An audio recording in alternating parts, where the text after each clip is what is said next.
guys, welcome to the video. So in today's video I'm going to go through the Airbox I made for the 33. Why? A lot of you might ask. So the last roll racing event, obviously I got my ass whooped by my brother, which is fine, more than fine.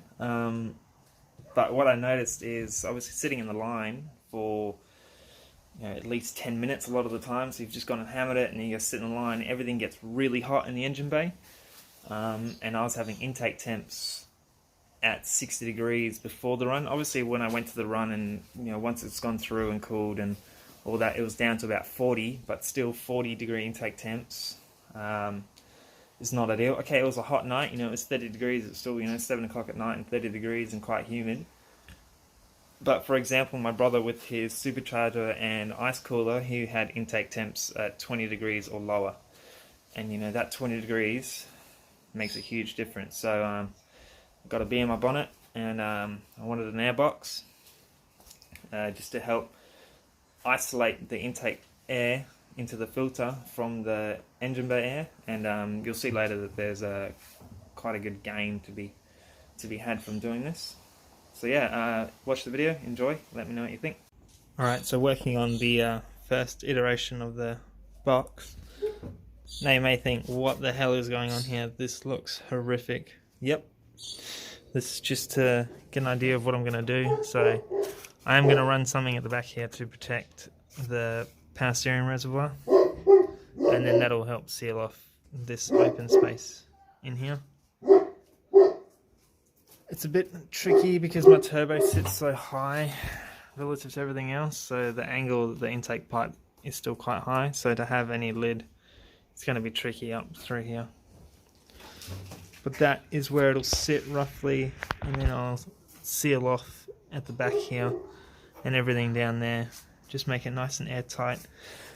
The other thing that makes it tricky is obviously with the power steering reservoir sitting right there. We've got the aircon stuff here.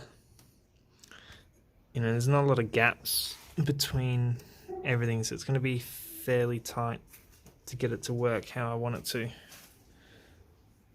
So I'm going to now make the second revision for the box.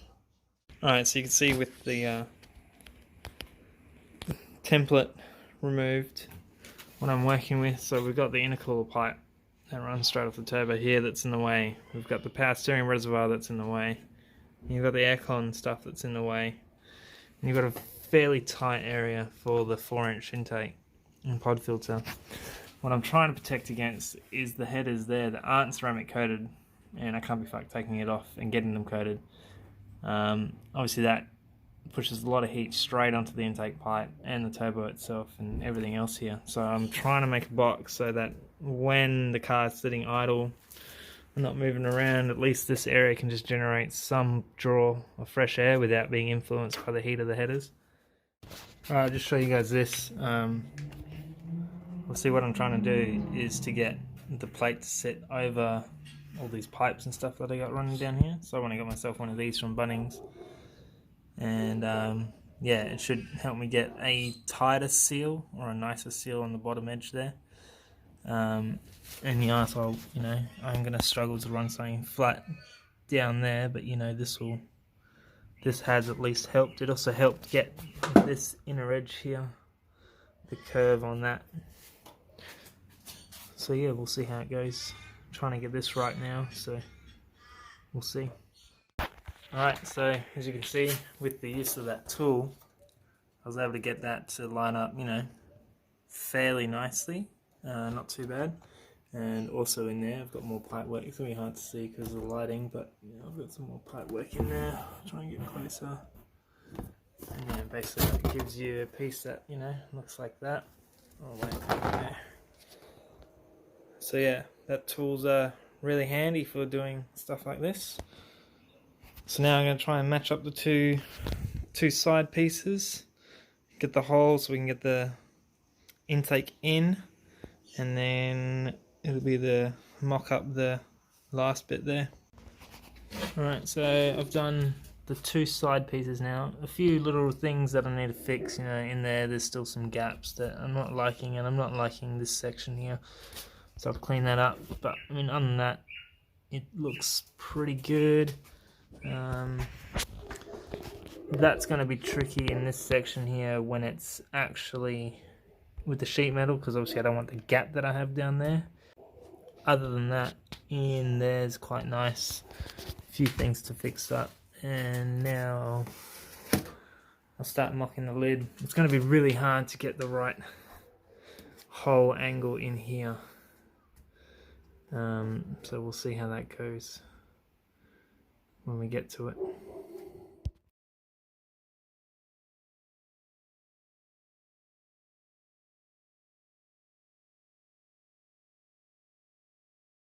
Alright, so that and that there were two of the first templates. Now you can see they're not great. They're not ideal. It's taken me a significant amount of revisions and attempts to get this right. So this was the final template for the one side that we used where the intake pipe comes in, and this is the backside template that we used to cut out the metal.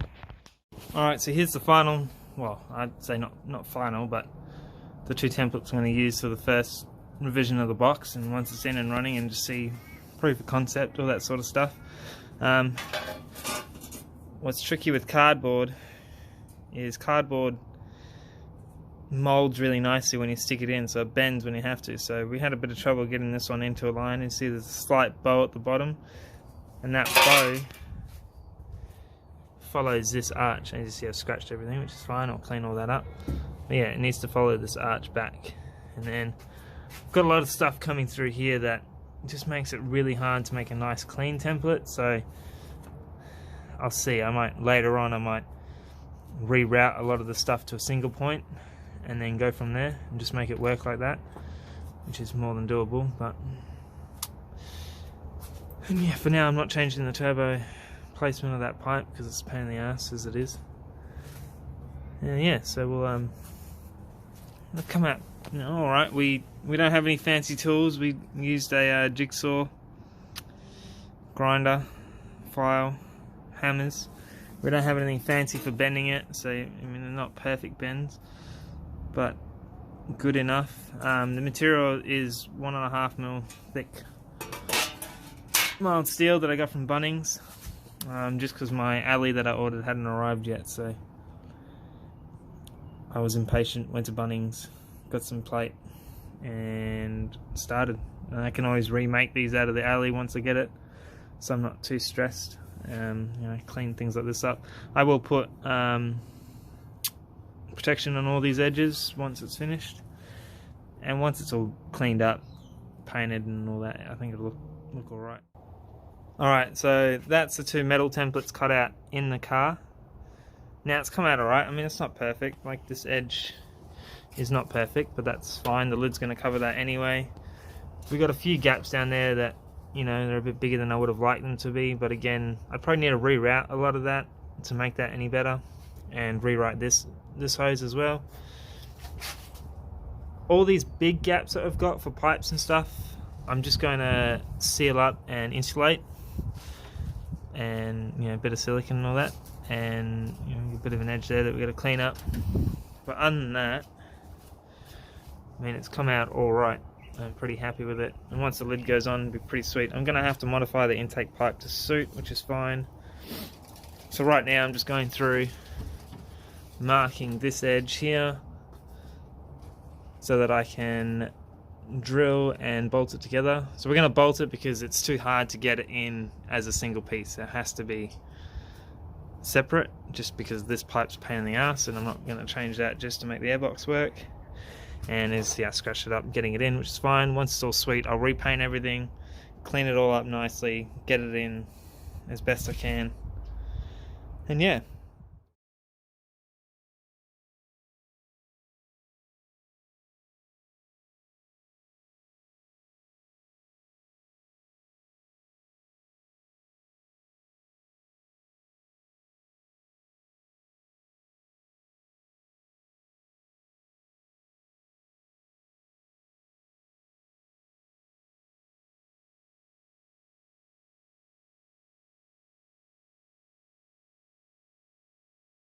Alright, so here it is, the finished product.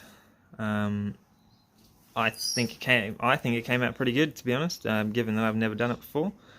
Some of you might say it's a hack job or looks like shit. Good on you. Feel free to comment below. I won't read it, but if it makes you feel better, go for it. So yeah, like I said, I put some edge protection in there, and I did the same on the back side. And then we also ran insulation that my mate got for me. There's some housing insulation, and I've just sealed it off airtight where I can. I'll put a picture in here of what it looks like inside the box. I do need a new filter, so I know, don't comment on that. I know mine's a bit knackered, it's seen its time. As for results, I drove the car home from my parents' house, got it nice and hot, really hot, and then let it sit idle for 15 minutes.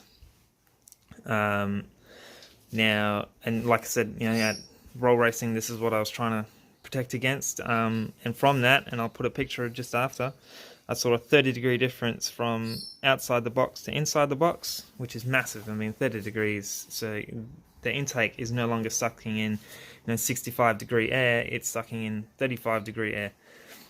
Yes, it will still get heated, but obviously the colder the air that goes into the turbo, the colder the air comes out the turbo.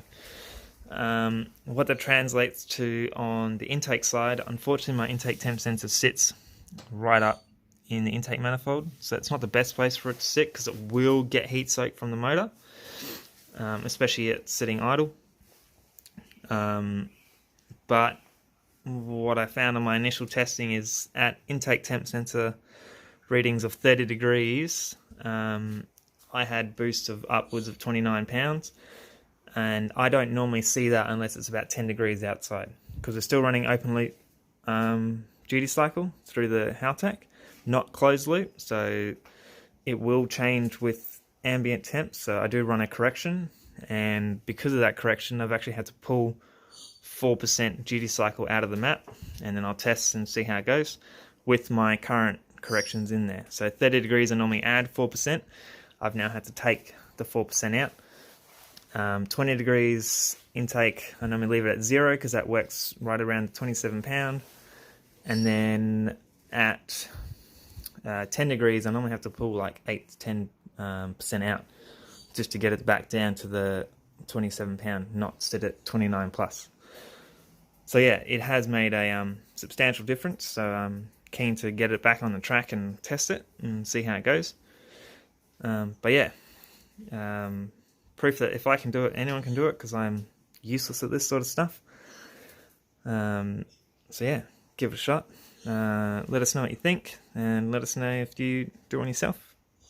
Alright, take it easy guys. See ya.